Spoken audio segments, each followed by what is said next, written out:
서해안 바다에요, 아주 금실이 좋은 멸치 부부가 살았대요. 그런데 이 멸치 부부가 오랜만에 외출을 나간 거예요. 여기저기 둘러보면서 바다 풍경을 즐기고 있는데, 아이고 그만, 어부가 내린 그물에 걸려서 배로 끌려 올라가게 되었습니다. 가진 몸부림을 다 쳐봤는데 도저히 빠져나갈 수 없게 되자 남편 멸치가 아내 멸치에게 비장한 목소리로 이렇게 말했다고 합니다. 여보, 우리 우거지국에서 만나요. 자, 쌀쌀한 날씨에 구수한 우거지국이 저절로 생각나죠? 그런데 우거지국의 그 구수함의 비결이 멸치 부부의 애틋한 사랑이 함께 우러졌기 때문이 아니었나 싶습니다. 자, 우리의 한 끼 식사에도 사랑을 가득 부어 넣어주시는 주님, 그 주님의 사랑이 오늘도 우리 모두에게 풍성하게 넘치고 있음을 믿음으로 고백하는 말씀의 시간 되시기를 주님의 이름으로 축복합니다. 아멘. 자, 콩 심은데 콩나고, 팥 심은데 팥나고. 모두가 아는 속담이죠. 근데 그냥 속담이라기보다는 자연의 법칙이기도 합니다. 작은 콩을 심어놓고 이따만한 수박이 열리기를 기대한다면 욕심이죠. 허영입니다. 만약 콩을 심었는데 이만한 수박을 수확했다라고 말하면 그건 사기이거나 강탈했거나 도둑질이겠죠. 자, 무엇이든 예상하는 바가 있고요. 그리고 성취는 그 예상에서 그리 크게 벗어나지 않습니다. 그래서 콩 심은데 콩 나고 팥 심은데 팥 난다는 이 자연의 법칙에 순응해서 인생에서도 큰 열정과 노력을 심어야만 큰 성취를 얻을 수 있겠지요. 잘못만 해놓고 팽팽 놀아놓고 잘 되기를 바란다면 그걸 가지고 도둑놈 식구다, 이렇게 이야기를 합니다. 하지만 노력한다고 하고 열정을 쏟는다고 쏟는데 이상하게 성취가 없을 때가 있어요. 소위 말하는 금수저와 흙수저처럼 출발선 자체가 달라서인지 똑같이 심었는데 뭔가 성취가 다른 것 같단 말이죠. 불공평함이 주변에 도사리고 있는 이 찝찝한 느낌, 이 찝찝함 극복하려면 더 열정적으로, 더 노력하고 더 많이 심어야 하는 수밖에 없을까요? 자, 오늘 성경 한번 보시죠. 세례 요한은 주의 길을 준비하고 주의 길을 곱게 하는 매우 중요한 성경의 인물입니다.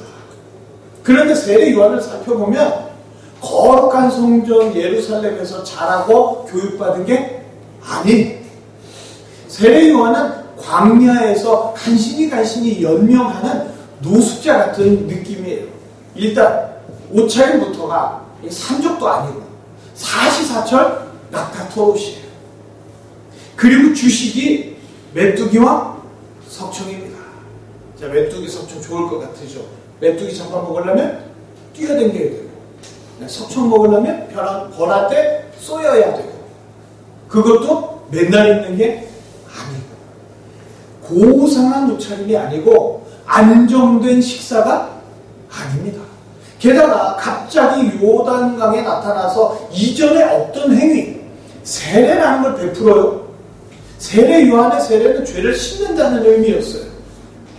그런데 죄 씻음, 죄 용서는 예루살렘 성전에 짐승을 바치는 자에게 제사장이 손을 올려서 그의 죄를 짐승에게 전가시키고 대신 희생시키는 제사 행위로 이루어지도록 율법에 딱 명시가 되어 있거든요.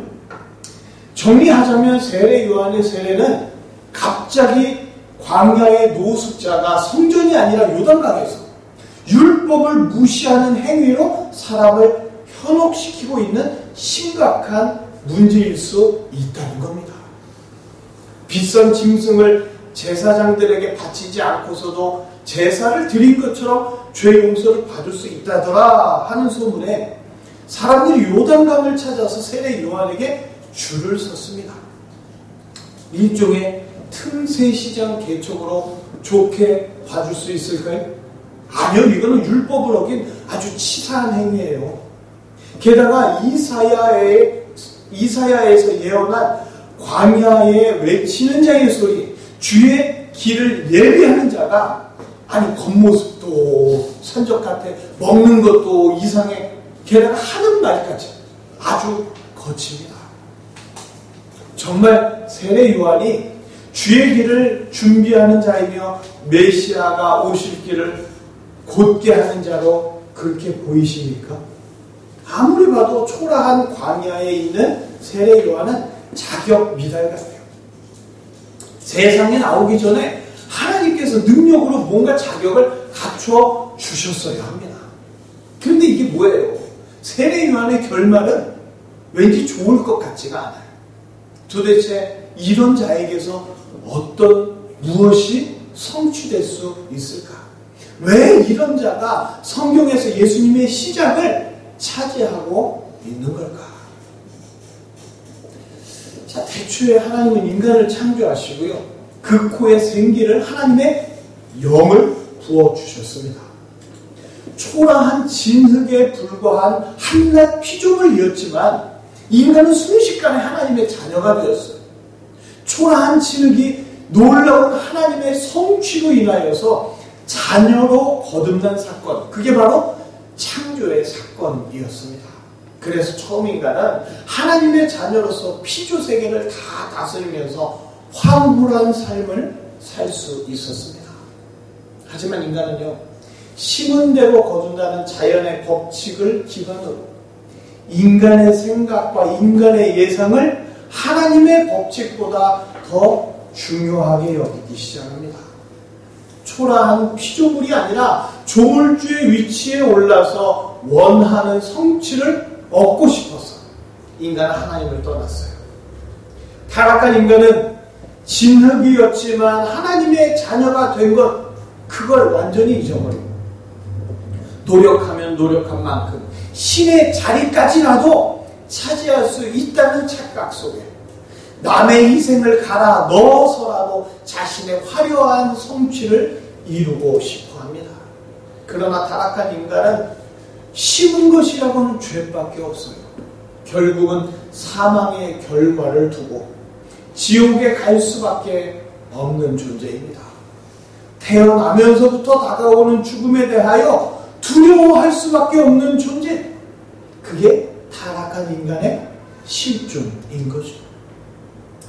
자, 오늘 세례 요한은 적어도 메시아가 오심을 준비하는 자, 메시아의 길을 곧게 하는 자라면 광야가 아니라 좀 더 그럴듯한 곳에서 활동했어야 할 것 같지 않으십니까?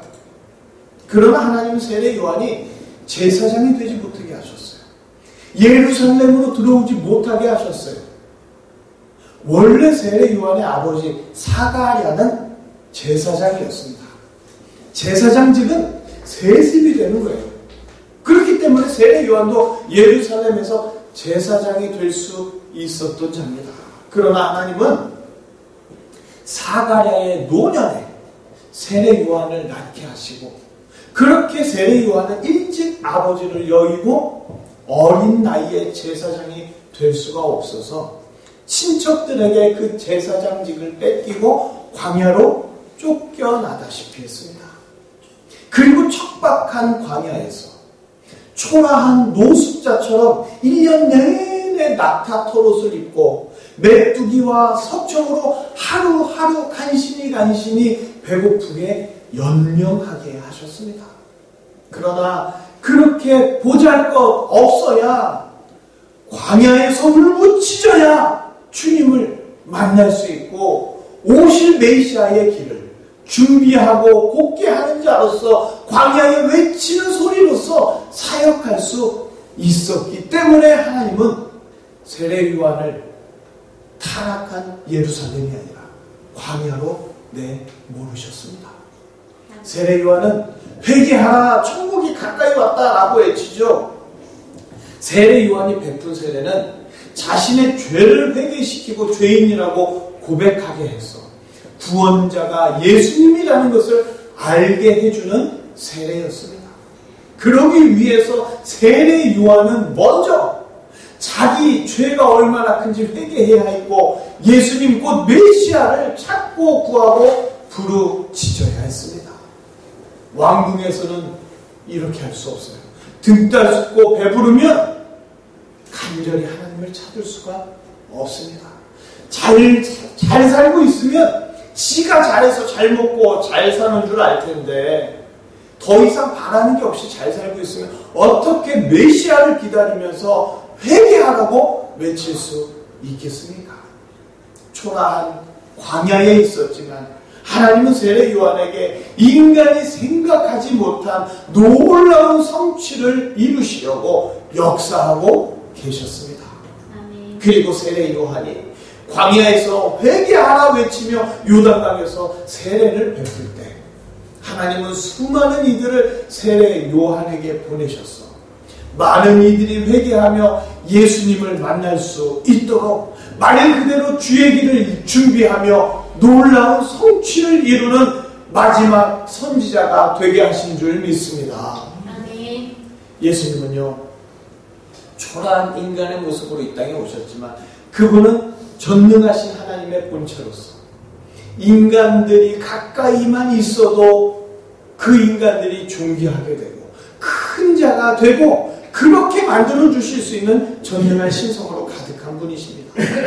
그래서 예수님은 먼저 타락한 인간들, 죄로 가득한 인간들을 깨끗하게 해주시기를 원하세요.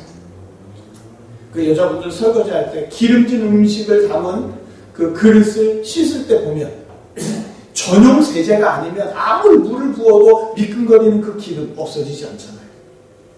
인간의 죄는 그 무엇으로도 씻을 수가 없습니다. 아무리 좋은 세제로 빡빡 문댄다 해도 인간의 죄는 씻을 수가 없어요. 선행과 종교라는 세제로도 죄를 없애는 건 안 됩니다. 오직 예수님의 피가 아니면 인간의 죄는 씻기지가 않아요. 왜냐? 죄 없으신 그분만이 인간의 모든 죄를 대신 짊어지고 그리고 해결하실 수 있는 유일한 구원자이시기 때문입니다. 아멘. 죄의 결과는 죽음이죠. 그래서 하나님이신 예수님이 인간을 대속하기 위하여 이 땅에 오셔서 인간들 대신 죽으셨어요. 오직 예수님이 죽으셔서 흘려주신 그 피만이 인간의 모든 죄를 깨끗하게 씻어주실 수 있습니다. 그래서 예수님이 이 땅에 인간들에게 오신 거예요. 그러나 인간들 눈에 예수님은 아무리 봐도 초라하기만 한 갈릴리 촌놈에 불과했습니다. 이리 봐도 갈릴리 촌놈, 저리 봐도 갈릴리 촌놈. 그러니 당연히 인간들은 예수님을 무시하고 천대했죠. 어쩌다가 예수님이 기적들을 보이시고 병자들을 고치시면 막 사람들이 몰려드는 거예요. 그런데 초라하기 시작해서 성대한 성취를 이루는 것, 그런 예수님의 행보를 보면서 인간들은 용납하기가 싫었습니다. 예수님이 옹호하려는 그 죄인들, 저주받아야 하는 죄인들이지 거룩한 선민인 바리새인들과 율법의 수호자들과 똑같을 수가 없었습니다. 예수라는 청년은 율법의 질서와 더불어서 자연의 질서까지 무너뜨리는 사특한 자였습니다. 그래서 자연의 이치대로 심은 대로 거두도록 초라하고 별 볼 일 없는 질서 붕괴자 예수님을 끔찍한 십자가 위에서 처참하고 초라하게 죽였던 거예요. 심판 대신 구원의 성취를 죄인들에게 이루어주시려고 일부러 초라하게 이 땅에 오셨는데 믿음이 없는 인간들은 예수님이 이루어주시는 구원의 성취는 보지 못하고 예수님의 초라함만 보고는 인간의 예상대로 구원자 예수님을 죽이는 씻을 수 없는 죄를 짓고 또 짓고 또 짓고 있습니다. 솔직히 예수님은 이 땅에 오실 때부터 오해받기 충분하셨어요. 누가복음 2장 7절. 우리 잘 아시는 말씀이시죠? 우리 함께 읽어보겠습니다. 첫 아들을 낳아 강보로 싸서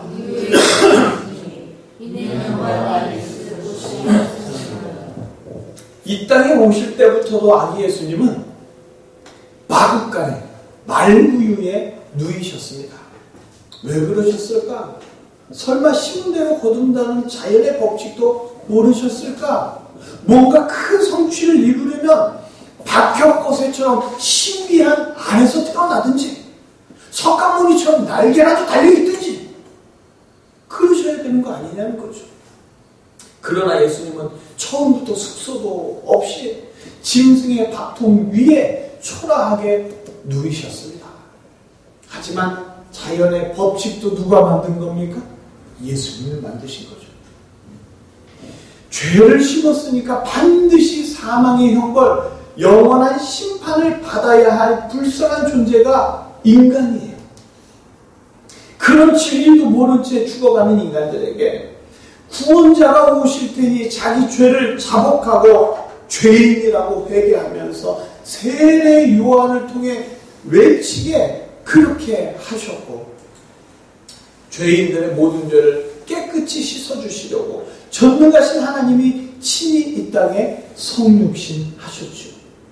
예수님이 초라하게 말구유에 누이신 것은 바로 가장 낮은 자라 할지라도, 가장 초라한 자라 할지라도, 가장 흉악한 죄인까지도 예수님이 바꿔주시겠다는, 십자가에 달리사 예수님의 피로, 예수님의 보혈로 구원자를 믿는 모든 자들에게 다 구원을 이루어 주시겠다는 구원의 성취에 대한 약속이셨습니다.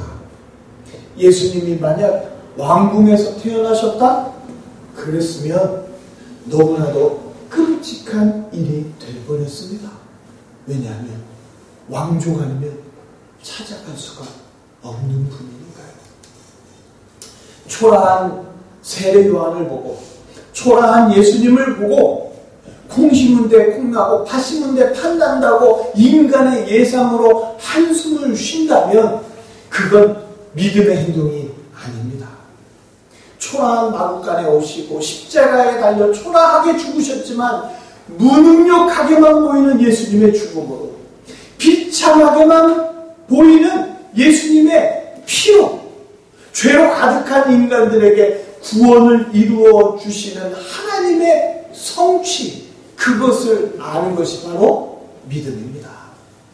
광야의 세례 요한을 통하여 회개하라고 외치게 하시고, 예수님이 오셔서 회개하는 자에게 놀라운 구원을 성취시켜 주시는 것, 이 진리를 받아들이는 것이 바로 믿음입니다. 이 진리 위에서 세례 요한의 외친 대로 예수님께 회개하는 게 믿음이에요. 모든 종교는요, 좋은 출발에서 좋은 결말까지 가려고 합니다. 그러나 예수님은 이미 시작을 망친 죄인들에게 놀라운 구원의 성취를 거저 이루어 주십니다. 인간의 예상을 넘어서 신비한 성취를 이루어 주시는 예수님께 나와서 자기의 초라함을 투덜거리는 것이 아니라 초라하고 더럽게 짝이 없는 자기 죄악을 회개하는 것, 이것이 주님이 원하시는 믿음인 줄 믿습니다. 진흙으로 시작했지만 하나님의 생명이 들어와서 하나님의 자녀가 된 대박 성취의 존재, 그게 바로 인간이었어요. 그러나 하나님을 무시하고 하나님의 자리까지 빼앗아서 화려하게 삶을 살기 위해 인간은 타락하고 말았죠. 그리고 타락한 인간은 예정대로, 법대로 사망의 권세에 끌려가서 영원한 심판 아래 놓여야만 합니다. 그러나 하나님 아버지는 이런 인간들, 죄인들을 지극히 불쌍히 여겨주셔서 독생자를 구원자로 보내주시죠. 그리고 더러운 죄밖에 없지만 예수님의 보혈에 힘입어서 오히려 영원한 생명을 얻는 하나님의 구원을 성취해 주십니다. 초라한 광야에서 회개를 외친 세례 요한에게 구원자의 길을 준비하고 곱게 하는 마지막 선지자로서 놀라운 성취를 이루어 주시는 것처럼 광야와 같은 곳에서 예수님을 찾고 구하며 회개하는 자마다 구원의 은혜를 입는 믿음의 자녀가 되도록 하나님 아버지께서 지금도 놀랍게 역사하고 계시는 줄 믿습니다. 아멘. 광야의 세례 요한이 노숙자처럼 연상되십니까? 절대 그렇지 않아요. 세례 요한은 광야에서 살아계신 하나님을 만난 자, 믿음으로 무장한 자로서 큰 사명을 감당하고 성취한 선지자였습니다. 세례 요한의 세례가 제사장들의 일을 가로채며 율법에도 없는 짓을 한 야비한 짓이겠습니까? 그렇지 않습니다. 요한복음 1장 33절 34절 한번 보실까요?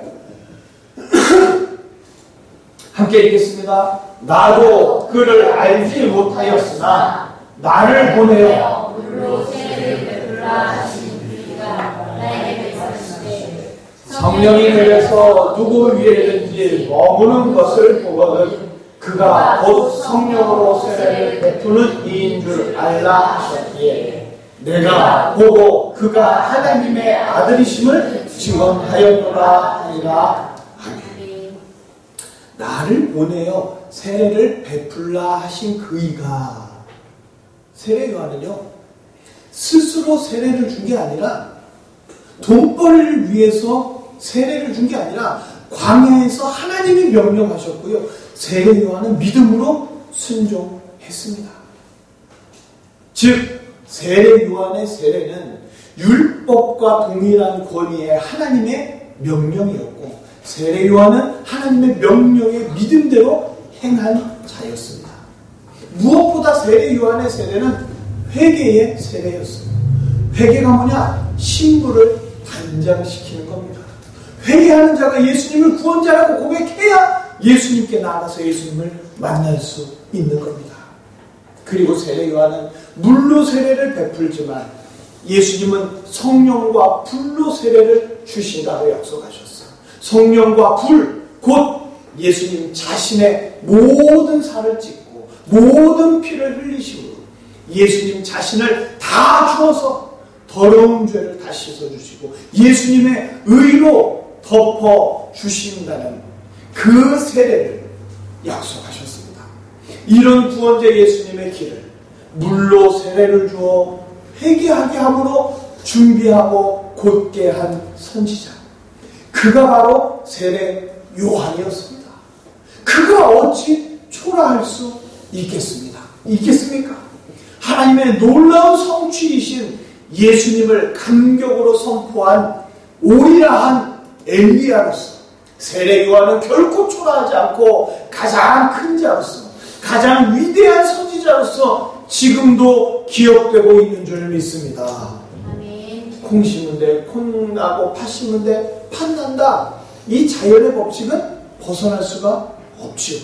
그런데 문제는 많은 이들이 태어나기를 흙수저로 태어나서 흙수저의 인생밖에는 성취할 수 없다는 거예요.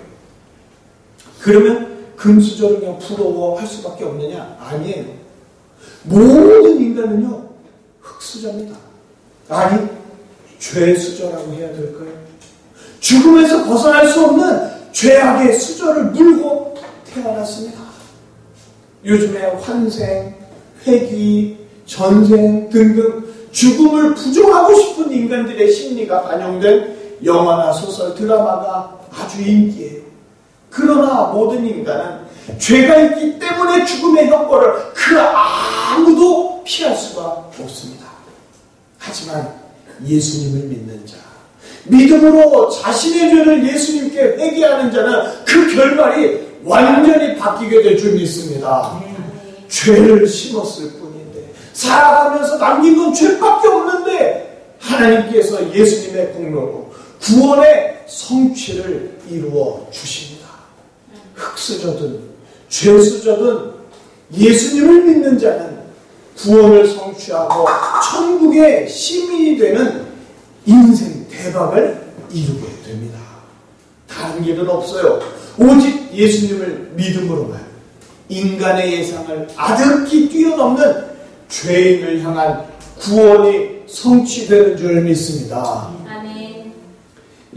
성도는요, 예수님을 믿는 사람이에요. 그렇죠?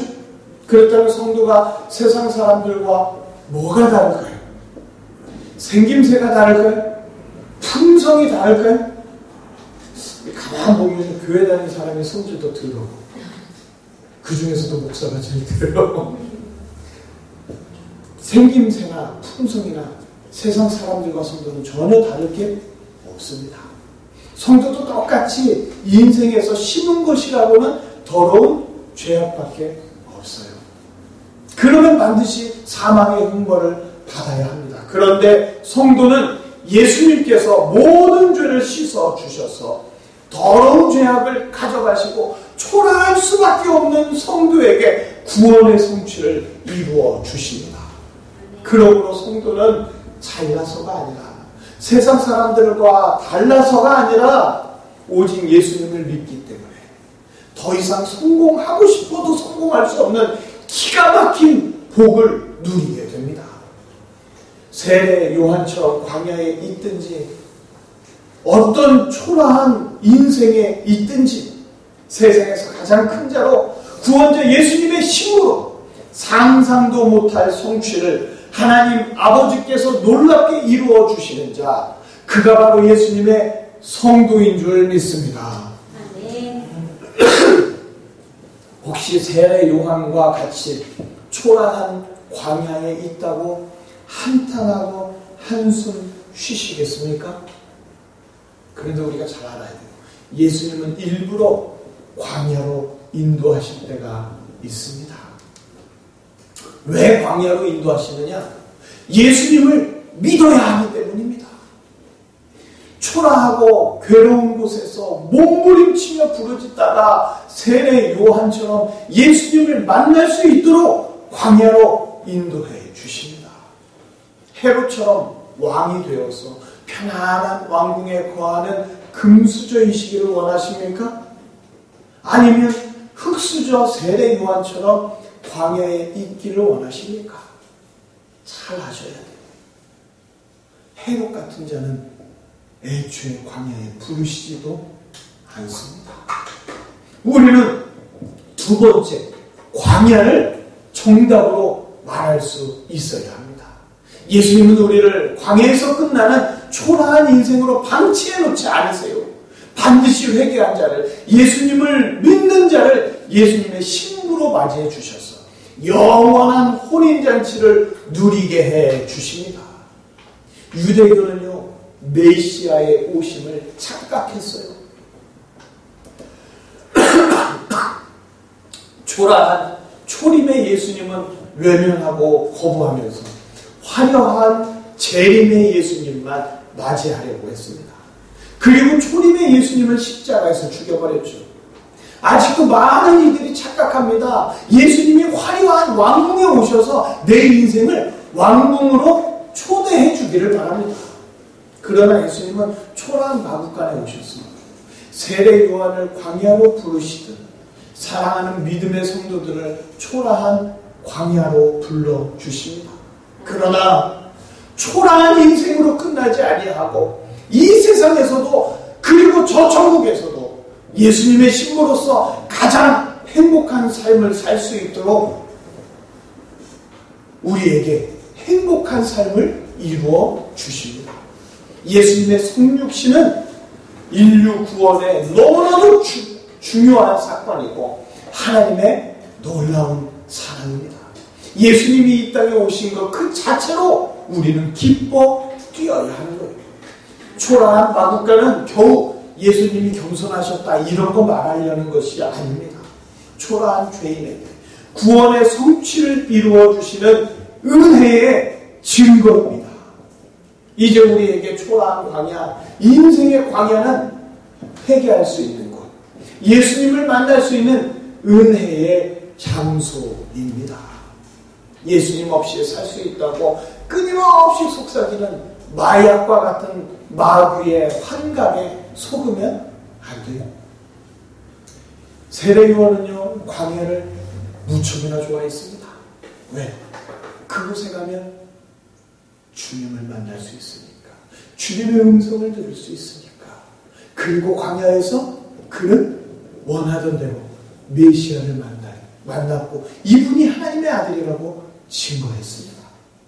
우리도 광야가 좋아야 합니다. 회개할 수 있는 광야. 예수님께 가까이 가서 예수님이 이루어주시는 구원의 성취를 기뻐하며 감사하고 찬양 드릴 수 있는 광야. 우리의 초라함에도 예수님은 놀라운 구원을 반드시 이루어 주십니다.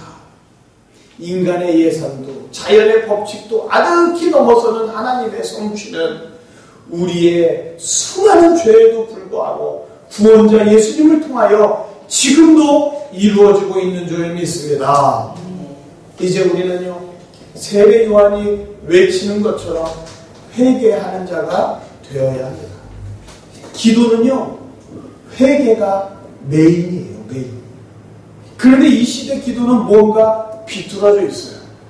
이것저것 끊임없이 달라고 예수님께 청구서만 남발하고 있죠.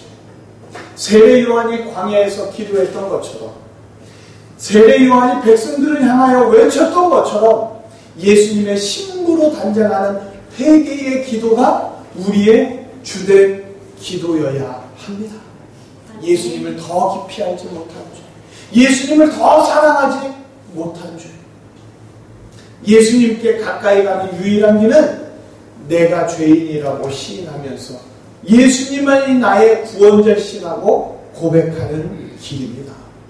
예수님을 믿지 못하기 때문에 이것도 없습니다, 저것도 없습니다, 달라고 하지 않으면 불안해서 못 사는 거예요. 매사에 불안한 사람을 아주 심각한 정신질환에 시달리는 사람이죠. 기도가 주십시오, 주십시오, 달라는 기도만 하면 심각한 영적인 질환자예요. 믿음이 있어야 회개합니다. 예수님을 믿지 못하면 달라는 기도만 하게 되는 거예요. 이제 우리 기도는 늘 회개하는 기도여야 합니다. 회개는 신부의 단장이라고 그랬어요. 우리는 예수님께 신부로 나아가야 합니다. 내가 죄인입니다. 나를 구원해 주시옵소서. 그러면 죄로 인하여 초라한 우리 인생이 예수님이 이루어주시는 구원의 은혜로 말미암아 크고 위대한 선지자 믿음의 세례 요한처럼 크고 위대한 성도의 인생으로 변화될 줄 믿습니다. 신부의 단장인 회개의 기도를 하면서 예수님을 기다리는 12월의 하루하루가 구원의 은혜가 성취되는 매일이 되시기를 바랍니다. 요단강의 세례 요한, 광야의 세례 요한에게 쏟아 부어졌던 은혜가 우리에게도 쏟아 부어지기를 주님의 이름으로 축복합니다. 기도하시겠습니다.